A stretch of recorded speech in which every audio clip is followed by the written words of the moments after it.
What's up, everybody? It's Justin with the Doodle Dad Podcast and Supreme Doodles of Texas. And today we're at the Groom Bar in College Station. If you ever wanted to know what it looked like behind the scenes of your dog getting groomed, come on in, you're about to find out.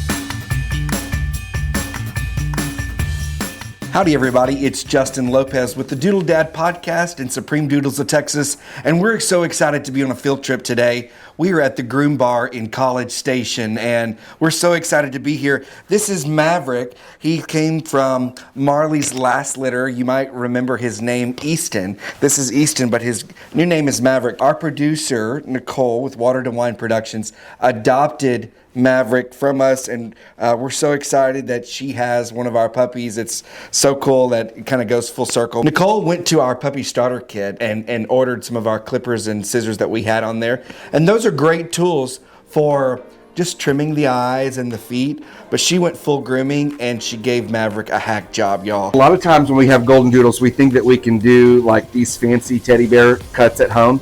This is exactly what happened when you get a shiny new pair of clippers and mama tries to groom them for you. Look at this. Oh my gosh. We look like the Lion King. So that's why we come to the Groom Bar. And came straight to the Groom Bar in College Station for them to rescue Maverick. This is Tiffany. She's the manager. We wanted to come and give them a shout out. Look, it's not easy. We don't recommend at-home groomings, especially for doodles. They require that extra attention, that extra care. They've got this unique coat that requires an expert, a professional, and that's why we came to the Groom Bar in College Station. So welcome, Tiffany, to the Doodle Dad Podcast. We're so excited to be here, and thank you for giving Maverick life back. He's so excited. Thank you for bringing me puppy cuddles. Here at the Groom Bar, there are many different options. You can have a professional groomer do your bathing, bath, and groom, or you can come in and do a self-wash option. This is real convenient. You can come in and out. This is our state-of-the-art wash area, commercial-grade bath station, and blow dry. I would definitely talk with your groomer about a good shampoo for their specific hair type, because doodles come in a large variety of curl patterns, essentially. And you also want to make sure that you are also conditioning to keep your curls soft, and it also helps with the blow dry process with separating out the curls. That way we're not creating dryer knots and things like that. But if you are washing at home, you want to make sure that you are thoroughly rinsing the coat. Not getting all of the product off of the skin can later create hot spots, yeast infection, things like that. So we do use a specific face shampoo. So when they inevitably lick it off their face or they move and they get it in their eyeballs, it's not going to burn. And also it smells like blueberries, because the first thing you do when you pick up your dog is you shove your face in their face and you smell them. And it smells like blueberries. Huh. Okay. But it doesn't taste like blueberries. Huh. Yeah. I've gotten it in my mouth. It doesn't taste like blueberries. So this shampoo that you're using is just for the face? Yes. Okay. It is marketed that it can double as a whitening shampoo. I personally don't love it as a whitening shampoo. I have other preferences. Something that's just a little more purple to help get the yellow out, since a lot of dogs potty on themselves. Yes. But it is a blue-based shampoo. That way it can double as a whitening shampoo. Okay. Let's first talk about brushing, because I think that is kind of your basic of what people need to do at home. There are many tools on the market. Some of them are branded as doodle specific, but the best thing you can have at home is a metal comb and a slicker brush. For the slicker brush, size is not an issue. You have your bigger brushes that'll cover more area for your larger doodles. You have your smaller ones that are great around the faces, but those are going to be the top two tools that you need at home to brush your dog. So a slicker brush and a comb. Yes. And so we talked about you use the slicker brush first. Yes. The slicker brush first. Yes. And you comb with the slicker brush, and you want to make sure that your doodle is dry, correct? Yes. And so what does that slicker brush do? So that slicker brush is going to separate out your curls, and it does help straighten the coat a little bit. The curl does come back. especially in the Texas weather with the humidity that we have down here. But that's going to separate out your curls. That way they don't turn into mats. Sure. And that slicker brush, what you're doing is you're just kind of getting the top layer. Yes. But tell us why the comb is important. So you follow up with your comb and make sure it gets all the way down to the skin, because that's where matting starts. So if you don't get a good thorough brush out, it's going to mat on the bottom layer when you think that the top layer is all brushed out. And then unfortunately, when you come to the groomer, we're going to tell you, hey, we're matted down at the skin. We're going to have to shave them naked today. Sure. So if you like that, what I'm hearing, if you like that teddy bear golden doodle look, it's really important that you don't just use the slicker brush. You have to add in the second step of the comb, which gets to the skin, because it's going to appear like your doodle is brushed out with a slicker, but in fact, there's another layer, and that's why that comb is very important. And that is what prevents the groomer from having to shave your dog, yes. is that there are no mats all the way through from the skin up. Yes. So you need those two options. Okay. Maverick's doing so good. He is. Normally a puppy, told you might get wet. That's okay. Sorry about that. That's all right. Normally puppies are like climbing the wall. Like, yes. We got one person having to keep them in the tub while But not a supreme doodle puppy. I mean, we're not climbing the wall here, no. right? At GROOMBAR, we see a huge variety of dogs. Most popular ones are probably Shih Tzus and definitely Doodles. Come with me. Let's go see what's happening in the finishing room. This is where the magic happens. The professionals get to use their tools on your puppies, and this is where it truly happens. This is art, y'all. This is art right here. We have 5 groomers, so between the 5 of us, we average 12 to 15 doodles a day. Look at this little teddy bear. Oh my gosh. This is a work of art. How awesome is this? This is what I think that I can do, like when I'm in the doodle room. That is just impossible. Collectively, we do probably 24 to 30 dogs a day between the 5 of us. So yeah, a very large portion of that is doodles. But we also get Shih Tzus, Yorkies, all kinds of things. So also lots and lots of Aussie D-sheds, because that's pretty popular around here.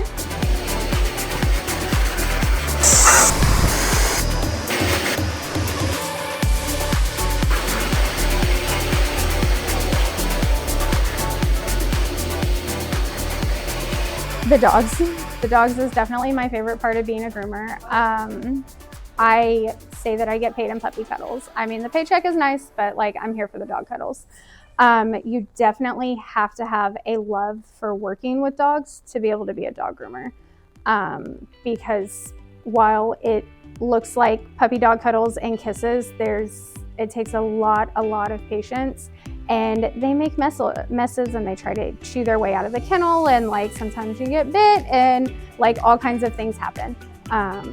But dogs are definitely my most favorite part about it. Before you get to chopping, make sure that you talked with your groomer about best practices or watch some YouTube videos.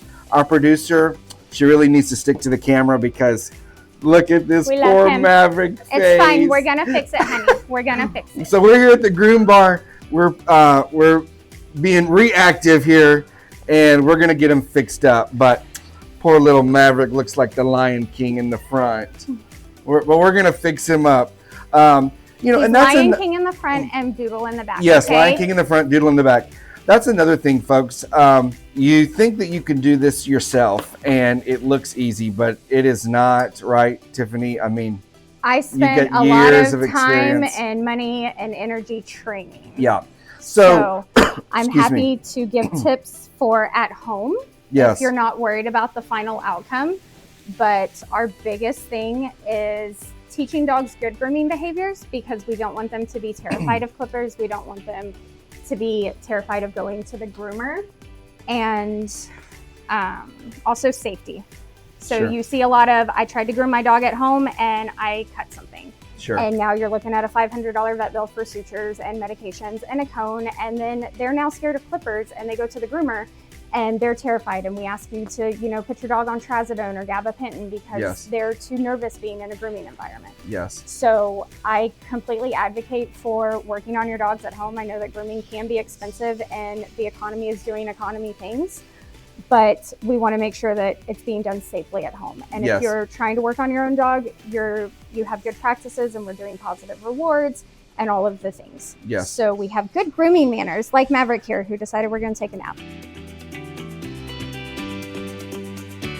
It's not a one size fits all when it comes to grooming, but communicate with your groomer. If you say brushing twice a week, what would you think a good regiment for grooming schedule would look like? If you are brushing twice a week at home and wanting to keep a decent amount of hair, like at least 3/4 to an inch of hair for that fluffy teddy bear look, I wouldn't go more than 4 to 6 weeks without seeing your groomer. 4 to 6 weeks. All right. Oh, that's a fancy one. It is. So the curvature is meant for the corner of the eyes, Oh, that's good. because nobody wants a tool coming towards their face, but it makes it a little less scary because it's smaller and it can get in there. Okay. And so tell us, how often should we be brushing our doodles? I would strive for twice a week. Work closely with your groomer about realistic expectations, like how fluffy of a coat you want. It varies from, we have some doodles with a couple inches of coat that we're like, you need to come on this schedule, you need to be doing XYZ at home, and they're able to commit that time and that effort and that money. Because it is a big financial responsibility. Sure. And then we have some doodle owners that are like, I can get to brushing once a week for, maximum 30 minutes. Okay. And that's fine too. We can still achieve like round teddy bear faces with a shorter body. Because Sure. ultimately we want to make sure that pets don't get matted. Let's talk about the next step in brushing. So the slicker brush gets the top of the coat, and we talked about the kinky curls, kind of brushing those out. And so tell us what the comb does. So your metal comb goes back, and you need to make sure it gets all the way to the skin and goes through without a fight. Okay. So With there's cotton. 2 different sizes. Is that just coat So it's basically on your teeth or 2? how thick of a pathway you want to check over. Okay. So if you're at home and it's been between grooming sessions and you want to kind of separate out, you went over with your slicker, you can go through with this first. It's really popular for thicker coats Okay. that have just a bigger ringlet versus like puppy coat that's really fine. And make sure that separates. And if that goes good, then you go back with your fine tooth essentially Okay. and separate. But combs come in all different sizes, varieties, things. This is for de-shedding, but it's extra fine. I like using it on puppy coats Okay. because it's extra fine and separates out the curls. You just want to use that comb that goes straight to the skin, Yep. and you want to just go all the way through with no pulling. And once you get all the way through with no pulling, you know that you've accomplished And you have a mat-free dog. What is mat-free that? dog. Great. Yeah, I know. Yeah, it doesn't taste very good, but you're welcome to try it. Normally the puppies are not that chill. So the bulk of the time with we call it a puppy package, intro to grooming, mini groom, you hear it called all different things depending where you go, is the time and patience it takes to get them to stop moving so we don't poke their eye out or, get them to stop biting hairbrushes. So he was actually really good today with tools. Highly recommend all pet parents work on desensitizing at home, rubbing that electric toothbrush on them, getting them used to the feeling of the slicker brush, because that's a bunch of little pins. Yes. That's definitely crucial for puppy success. We get tired and we lay back down and we keep going. There we go. Good job. I know. Life is so hard being a puppy. Thank you so much, Tiffany, Of course. for your patience today, your professionalism. It's not easy, and we saw that. We've got Yeah. kind of a behind-the-scenes look today. And so we just appreciate your patience. Thank you for treating Absolutely. Maverick with a bunch of love. Thank you for filling my puppy void. today. Yeah, exactly. And we're here at the Groom Bar in College Station. You guys are open. What are your hours? We are Monday through Friday, 8 to 5:30. Saturdays, 8 to 2. When you bring especially your golden doodle, right, to get groomed, and especially on the first time, it takes patience, something that a lot of us don't have at home. I think these folks, the reason why it takes 2 hours or 3 hours for your puppy's first cut is because just like Tiffany, if you noticed, she let the puppy smell the nozzle on the washer, let the puppy smell the blow dryer. She gave the puppy treats when she was grooming the face. It just takes patience, and that's something that Tiffany most definitely has. When you go to pay for your grooming services, make sure you tip your groomers. Tipping your groomer is just an act of kindness. They have really spent time with your baby, right? And so I think that deserves a little extra care. Make sure you think about your groomer and make sure you tip your groomer. It's been so fun, the Doodle Dad here at the Groom Bar, taking over the Groom Bar in College Station. We want to thank the staff, the owner Ingrid, and everybody involved for a spectacular day. Make sure to call the Groom Bar in College Station. Bring your doodles here, bring your pets. They do a fantastic job.